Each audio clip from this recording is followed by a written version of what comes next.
Hi, I'm Ellie Dosdell, and I'm going to share instructions for how to use the pom-pom maker on the Works tool. First of all, pull out your pegs from the storage compartment down here at the bottom. You're going to need 2 pegs for pom-pom making, and the wider the distance between the pegs, the bigger the pom-pom. So go ahead and select the size of pom-pom that you want, put your pegs in, then you'll take your yarn or twine and tie it to one of the pegs to hold it securely.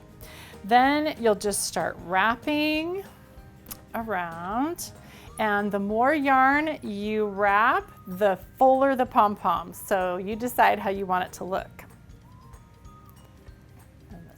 All right, we're just about done here. And when you've got enough yarn on there, cut a piece and tie it again to the bottom of the peg. I'm just going to pull the yarn up a little bit, slide that underneath, and loop it around so that it stays secure.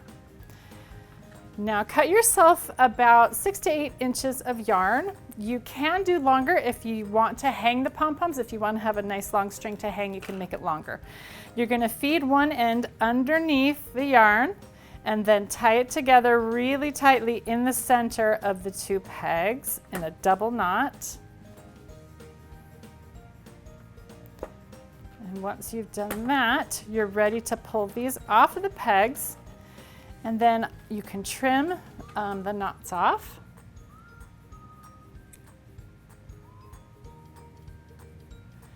And then I like to use the spring-loaded scissors to cut the loops. I think that's the best way to do it. They've got a lot of power and leverage, and just cut right through those loops like butter. All right, I'm just going to go through the last few loops and make sure I've cut everything. And once I've done that, I like to just kind of roll it around in my hands and fluff it up. And then you're ready to start trimming and give it a nice shave so it's nice and round. All right, once you've finished trimming, you've got yourself a beautiful pom-pom that you can use to embellish all kinds of projects. If you'd like to learn more about the different features of the Works tool, check out our YouTube channel. Thanks for joining me.